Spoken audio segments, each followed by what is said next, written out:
tous dans la paix, dans la maison de l'Éternel. Donc, je sais que tout le monde est dans la paix ce matin. Et vous serez plus encore dans la paix parce que nous allons encore vous nourrir de plus.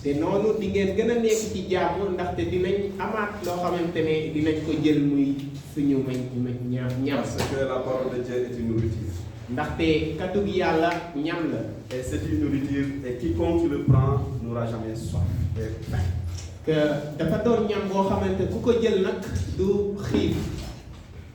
Donc c'est pourquoi je rends grâce à Dieu pour également l'opportunité que l'Église m'a donné, je veux dire.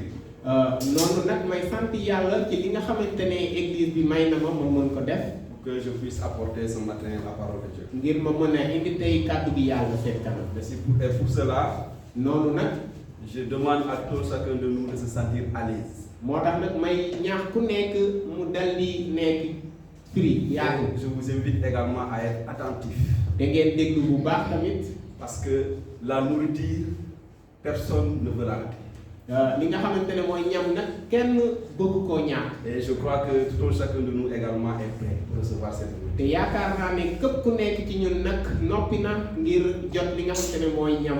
Dis à ton frère qui est à côté de toi, sois dans la paix dans la maison de l'Éternel.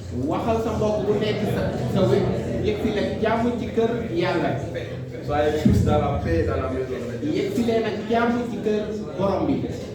Donc ce matin, le thème de ce matin que je voudrais partager avec vous, je l'ai intitulé L'Église, communauté transformée par Christ.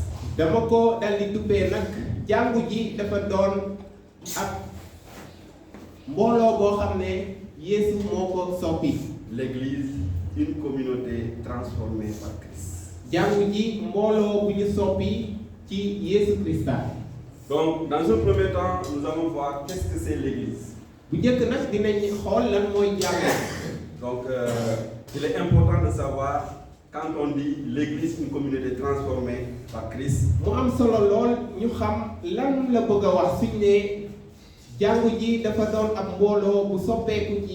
dans ça, il y a trois mots importants aujourd'hui que je voudrais partager avec vous. Donc l'Église, la communauté transformée, et Christ. Donc le mot Église vient du grec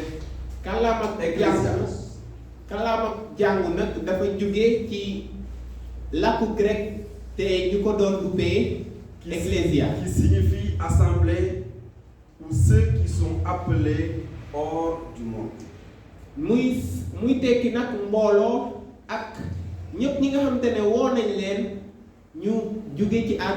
Donc cette définition, nous pouvons également la voir dans la Bible. Et la Bible va nous apporter plus d'éclaircissement par rapport à ce que c'est l'Église. Donc selon la Bible, l'Église n'est pas un bâtiment comme on le constate.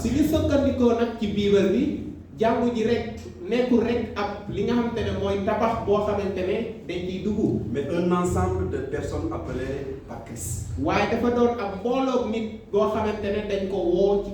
Ce n'est pas ces quatre murs qui définissent l'Église, mais c'est nous-mêmes qui sommes là présents. Nous qui sommes appelés par Christ. Nous qui sommes appelés par Dieu. C'est nous-mêmes qui définissons l'Église. Et je rends grâce à notre sœur Maria Rocha, qui nous a également parlé par rapport à ça ce matin. Sur les caractéristiques. Donc, la Bible, en tant que telle, dit que l'Église est le temple où Dieu habite. Donc, si la Bible nous dit que l'Église est le temple où habite Dieu,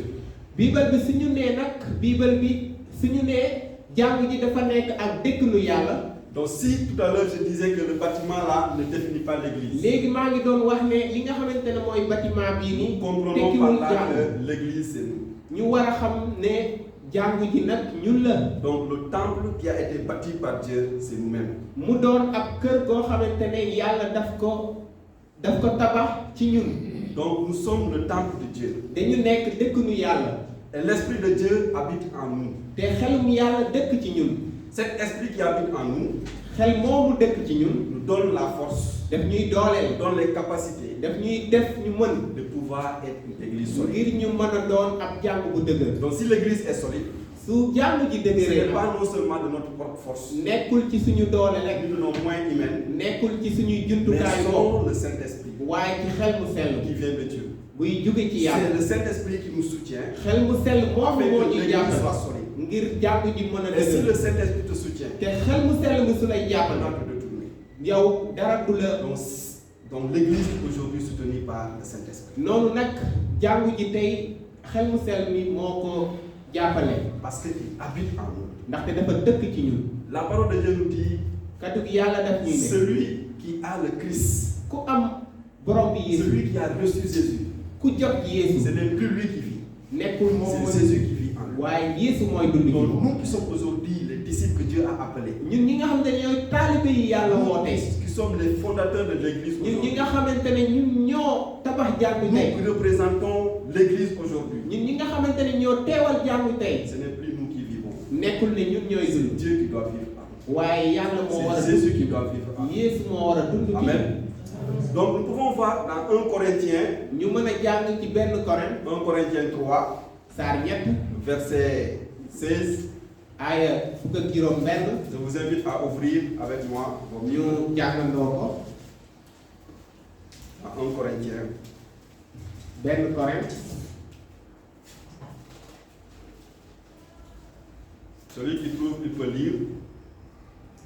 ku ko gis mën na ko liir. 1 Corinthiens 3, verset 16.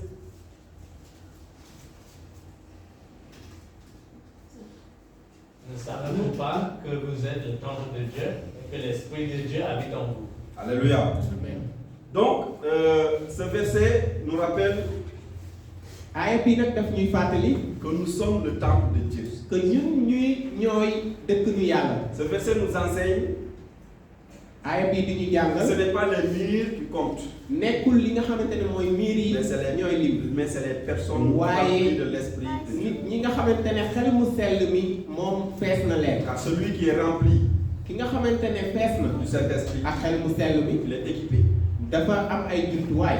Et si tu es équipé, te soo amee jumtuwaay yooyu rien ne peut te retenir. dara mënu laa De là, tere. tu peux annoncer la parole de Dieu. fi nga mën a wax ci kàddu gi yàlla. Tu peux enseigner l'évangile. mën nga jàngale bataaxal bu. Tu peux aider les autres. mën nga jàppale nit ñi. Tu peux faire des disciples. mën nga def ay taalibe. C'est pourquoi Matthieu 28, le verset 19 nous dit: looloo tax nag ci Matthieu saar. allez ñaar faire fukk de ak toutes les juróom nations des ñett. disciples.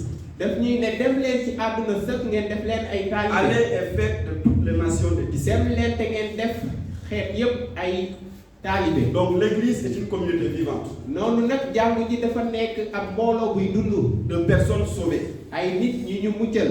de personnes sauvées par Jésus-Christ, ay nit ñi ñu muccal te Yeesu muccal leen. unies pour servir Dieu, booloo ngir liggéeyal yàlla. accomplir sa mission sur la terre. matale li nga xamante ne mooy yebbilam ci Donc si kaw le suuf. Saint-Esprit nous a donné cette opportunité, cette capacité, xel mu sell mi nag suñu mayee buntu bu ubbeeku boobu ak mën-mën boobu. pourquoi devons-nous nous arrêter sans servir? lan moo tax ñu war a taxaw bañ a liggéeyal yàlla. Pourquoi devons-nous nous arrêter sans accomplir la mission? lan moo tax ñu war a taxaw te yeggaliwuñu li nga xamante ne moom la ñu yegg. Si nous sommes appelés pour servir, suñ ñu woowee ngir ñu liggéeyal yàlla. s'il y a une mission qui nous a été donnée, su fekkee am na ab mission buñ ñu jox. pourquoi ne pas accomplir cette mission? lu tax ñu bañ a yeggali loolu nga xamante ne moom Donc la ñu. l'église est appelée à accomplir la mission. jàngu qui nous a ji été nag donnée. dañ ko woo ngir mu matal li nga À xamante ne moom la ko servir. yàlla sant.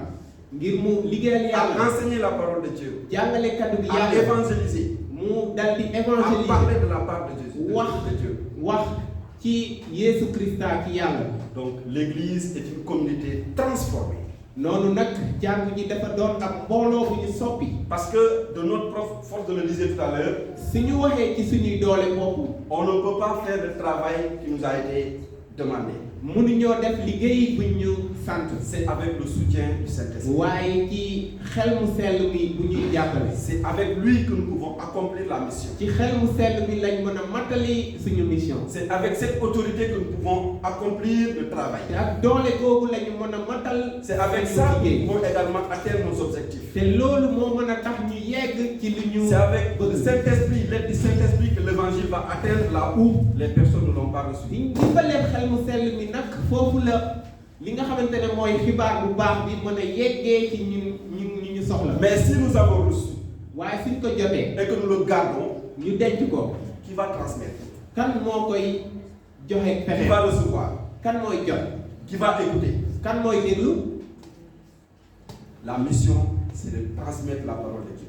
suñu waree mooy ñu dal di yóbbu kaddu gi yàlla ci ñu ko dégg. Chacun d'entre nous est appelé à faire cette mission. ku nekk ci ñun nag dañ ko woo ngir mu dal di dugg ci mission. Parce que non seulement tu constitues le temple de Dieu, ndaxte yow dëkk nu yàlla nga. non seulement tu es rempli du Saint-Esprit, te xel mu sell mi fees na ci yow. non seulement tu as l'aide de Dieu, te am nga ndimbalu yàlla. mais aussi tu as des dons. waaye am nga ab may. Le Seigneur ne peut pas te donner quelque chose que tu ne peux pas faire.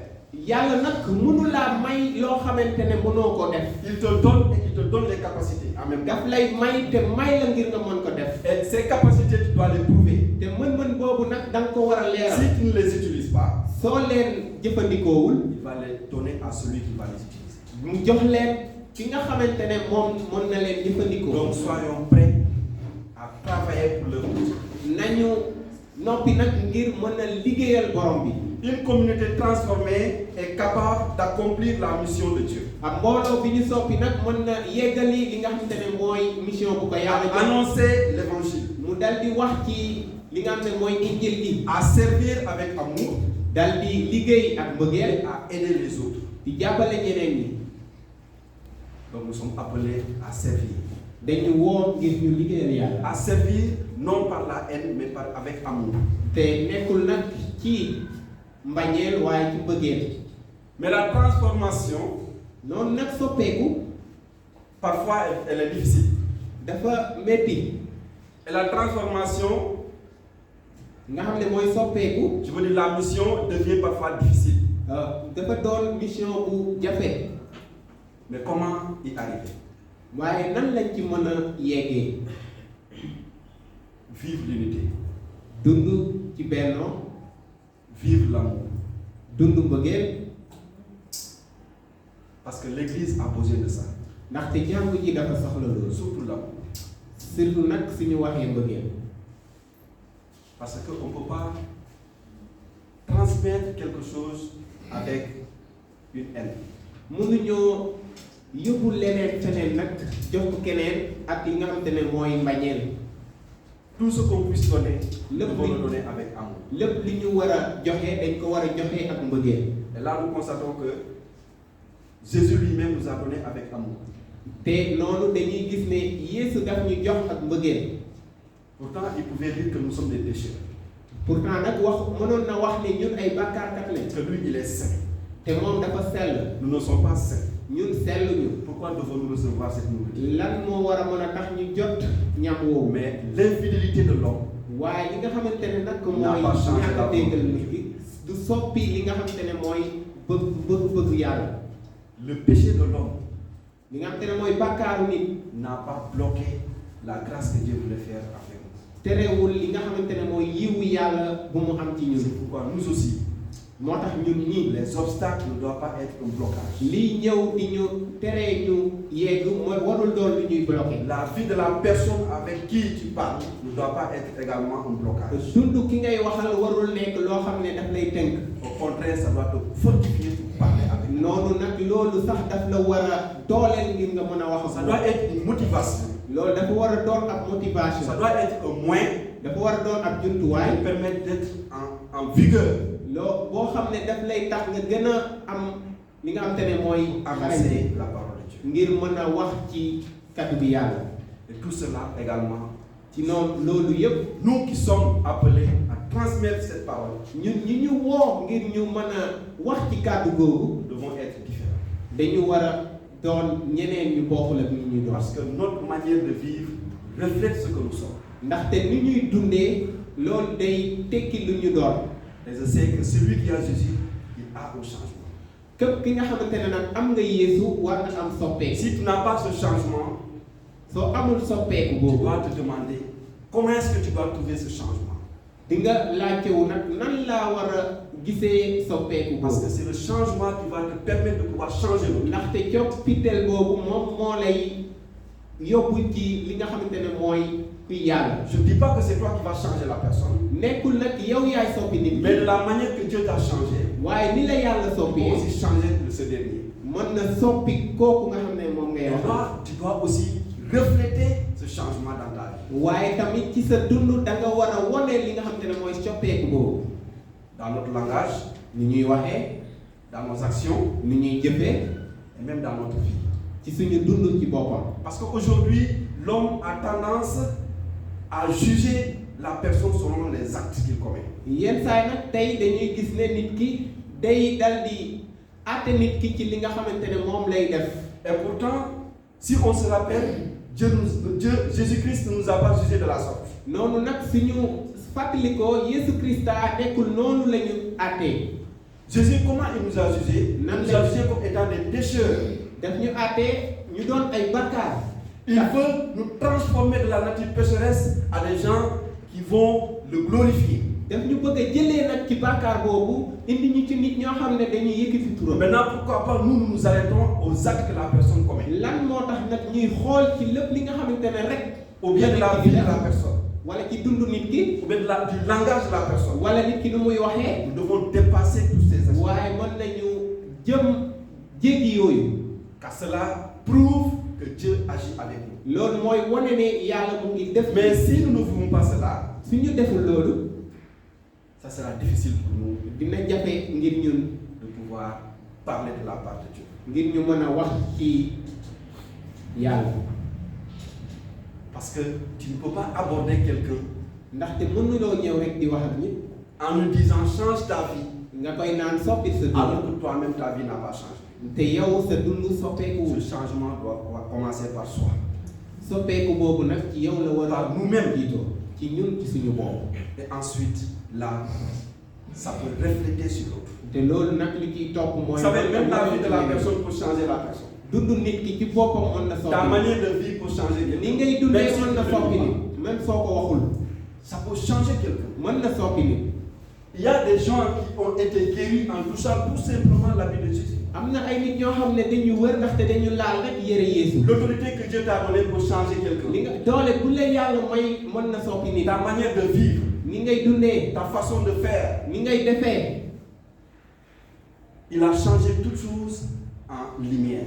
lépp def ko soppi nag ni leer. Beaucoup pensent que l'Église est l'ensemble des humains qui viennent tout simplement pour adorer et partir. ñu bëri nag dañuy yaakaar ne jàngu ji dafa yem rek ci ñuy ñëw ngir def ngir magal yàlla ci jàngu ji fii. Donc l'église est seulement le lieu où on se réunit pour adorer Dieu. ñu bëri foog ne jàngu dafa doon bërëb bi nga xamante ne foofu la ñuy Mais l'église booloo ngir wax ci yàlla. mais l'église va au-delà de ça. waaye jàngu ji romb na foofu.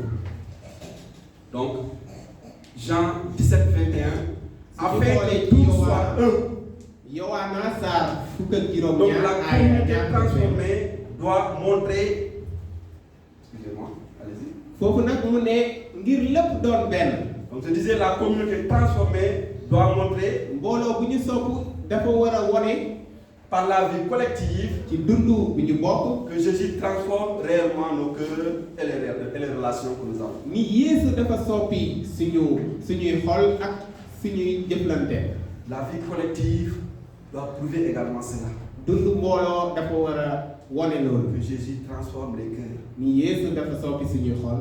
Il transforme nos vies dafa soppi suñuy dund à une bonne relation. ngir ñu am ay jëflante yu baax. Si quelqu'un est en Christ, si nit nekkee ci Yeesu Christa il est une nouvelle créature. dafa doon ab Les choses anciennes sont passées. li nga xamantene mo weesu voici des choses nouvelles vont commencer en toi. noonu ay mbir yu bees ñooy tàmbali ci moom. Donc voici toute chose devient nouvelle. lépp nag dal di doon lu bees. Donc l'Église va au-delà de ce que nous-mêmes nous pensons.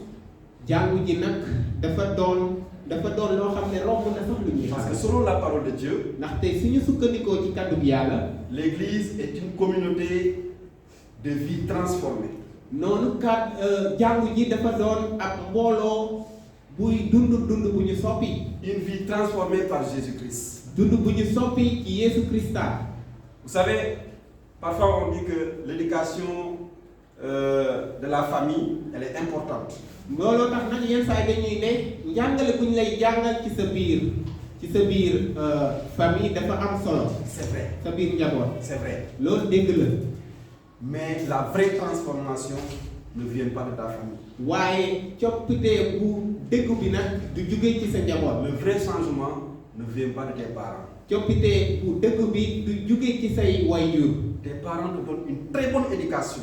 say wayjur mën nañ la jox njàngale bu baax. Mais la meilleure, c'est la transformation que tu as reçue de Jésus. waaye yar bu ci ëpp solo nag bu ci gën a baax mooy bi nga transformation jëlee ci Yesu de Christa.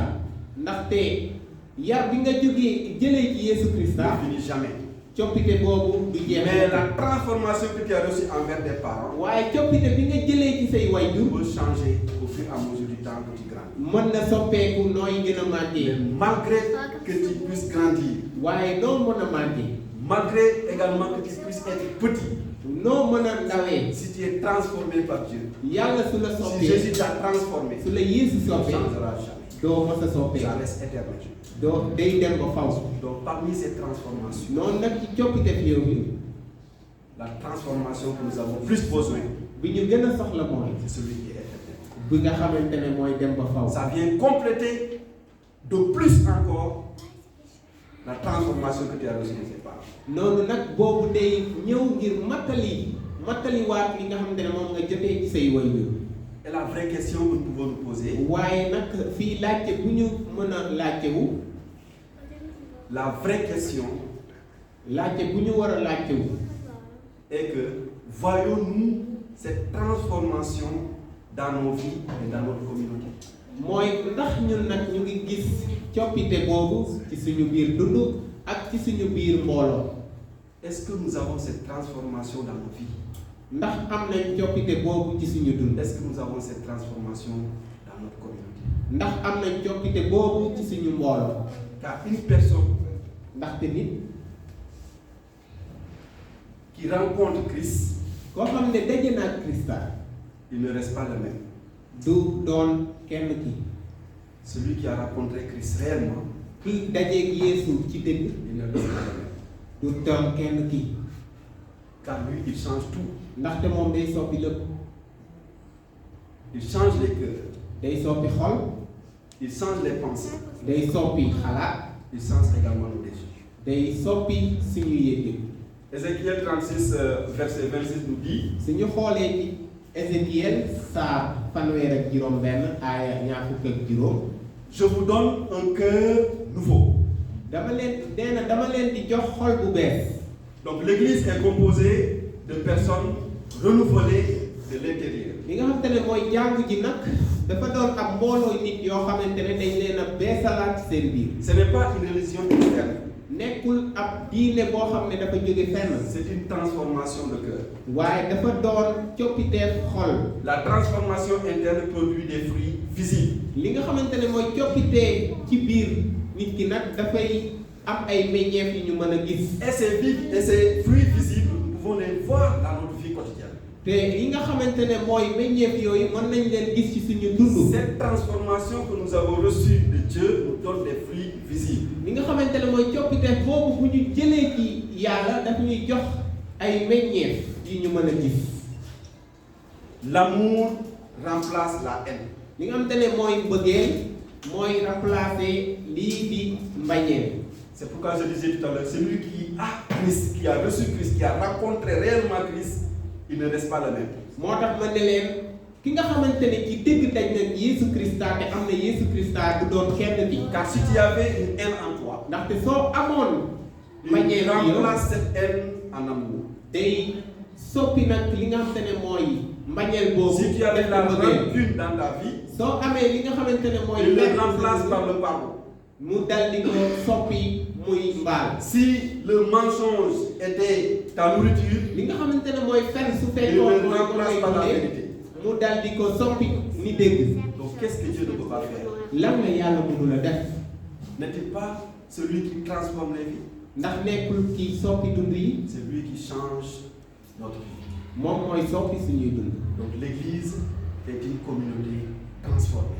noonu nag jàng ji dafa doon ab mbooloo bu ñu soppi. Le pardon remplace la haine.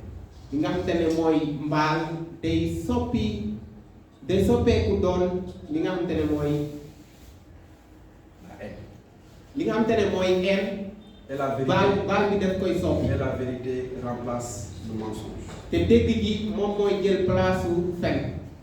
Car dans Galates 5, verset 22, su ñu xoolee ci Galates saar la parole de Dieu nous dit, aaya ñaar ak le fruit de l'esprit est l'amour.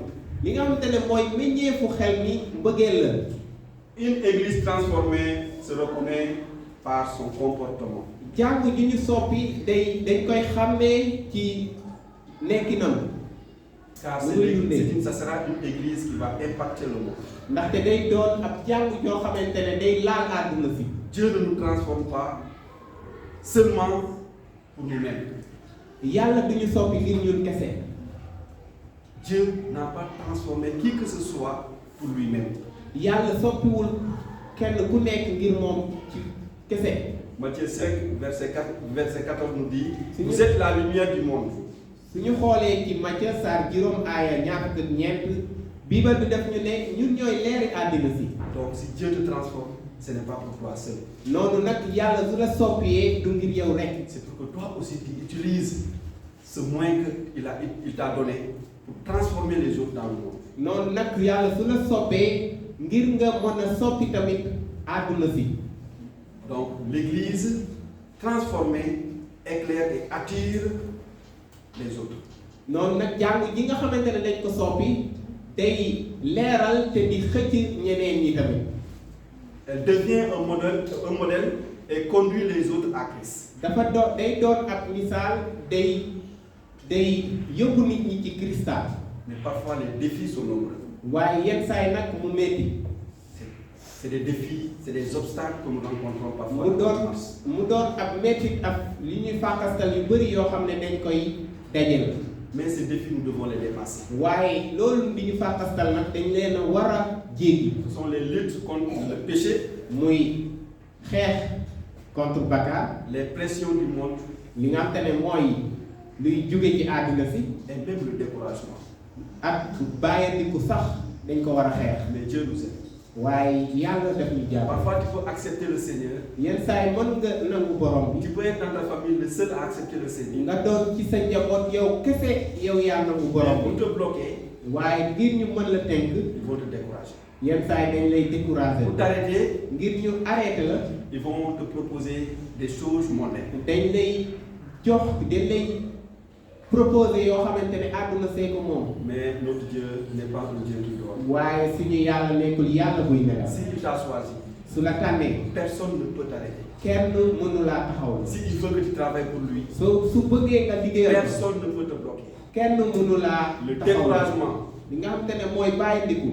ne peut pas te bloquer. mënu laa taxawloo. Les choses de ce monde yëfu àdduna ne si. pourront pas également te mënuñ laa taxawloo. Les luttes li nga xamante ne mooy bëri contre les péchés xeex yi ngay xeex ne pourront contre pas bakkaar. également t'empêcher mënu laa teree nga liggéey. atteindre ce que Dieu a prévu. nga yegg ci li nga xamante ne moom la yàlla. Parce que le plan de Dieu, ndaxte li nga xamante ne mooy plan wu yàlla. personne ne peut y combattre. kenn mënu ko xeex. Personne ne peut l'arrêter. kenn mënu ko taxawloo.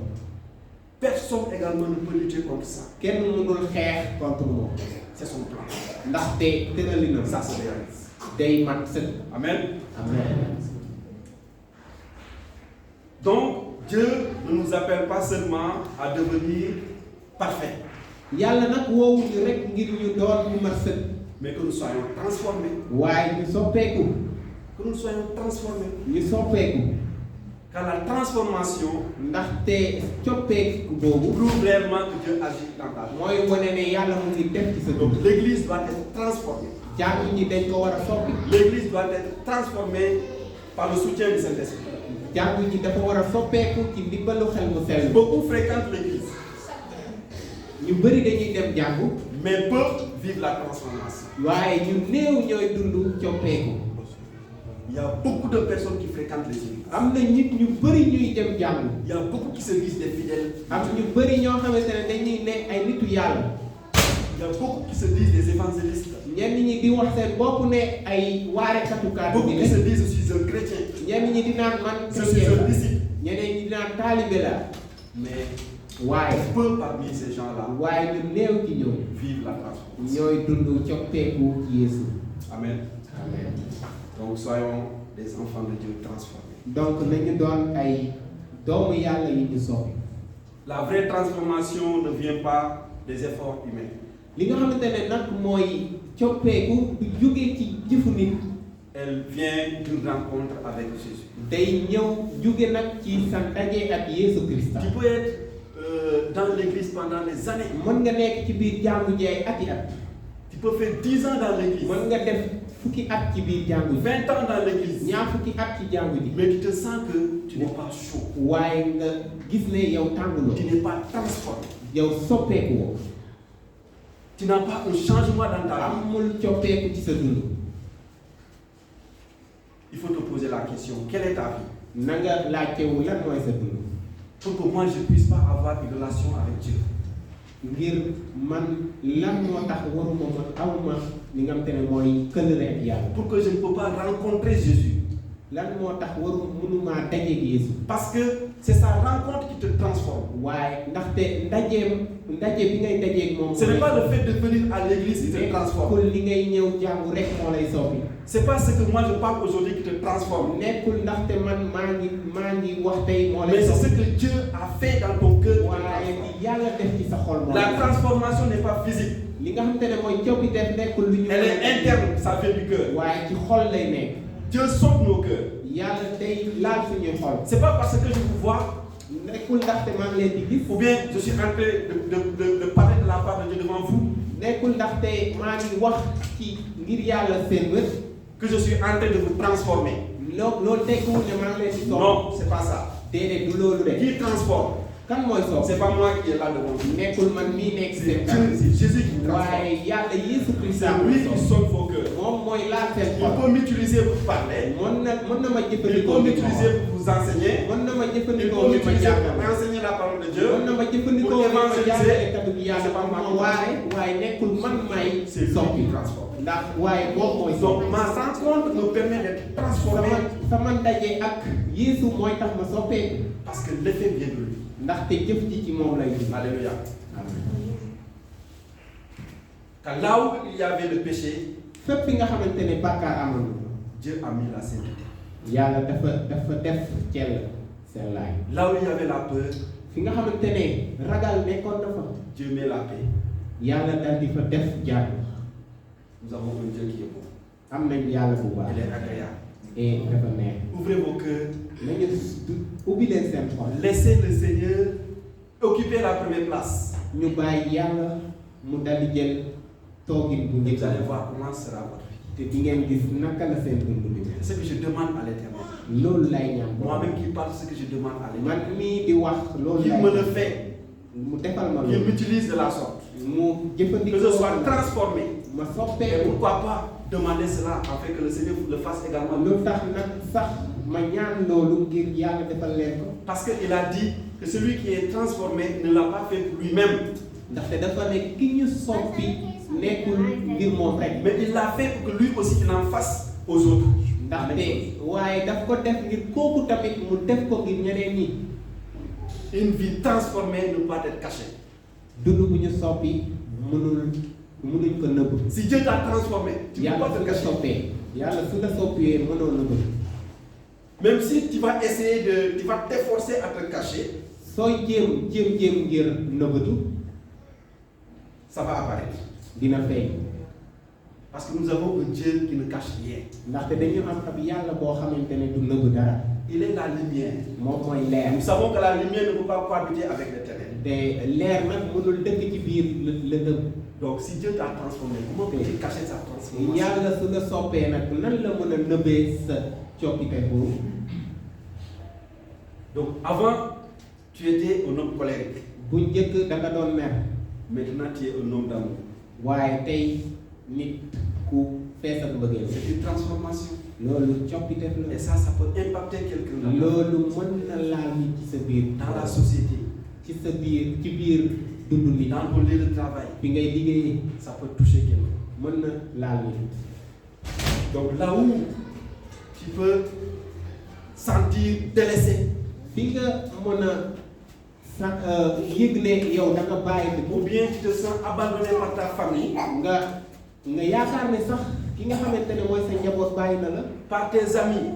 say xarit. Et parfois même on dit nos meilleurs amis. yenn saa rek ñuy naan ñu gën a doon suñu xarit. Je vous dis que nous avons un meilleur ami qui est Jésus. maa ngi leen di wax ne am nañ ab xarit bu gën bu nekk Yeesu. Et cet ami-là, te xarit boobu. il n'abandonne personne.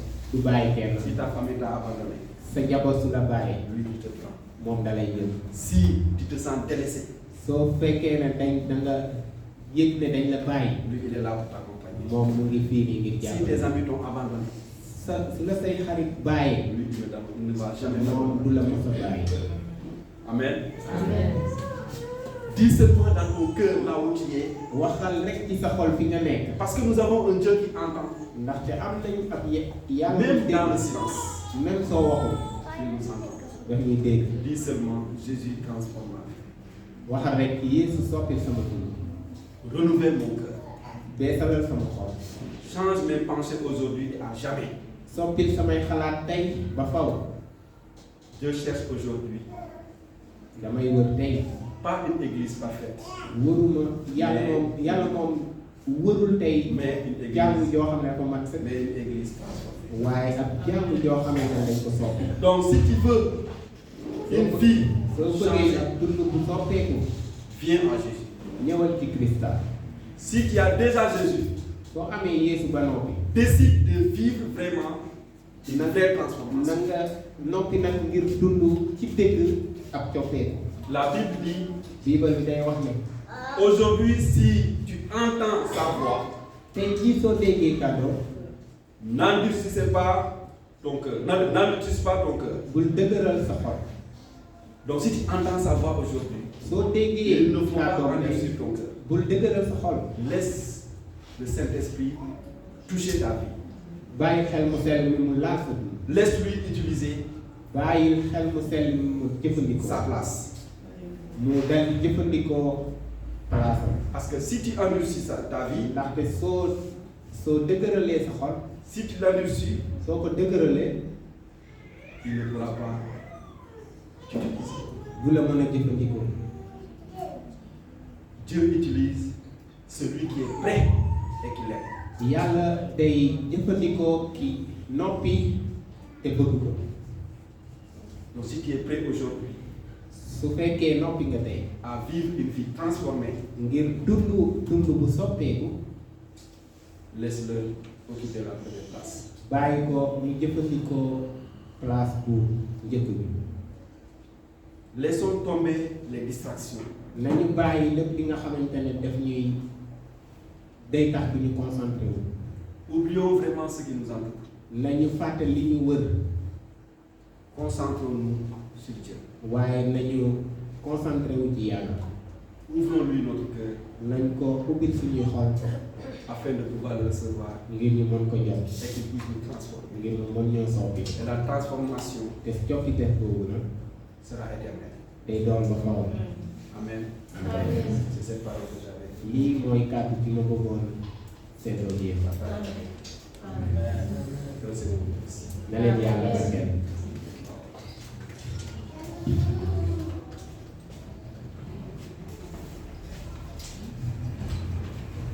Amen. Donc ce message a été très fort. Et nous rendons grâce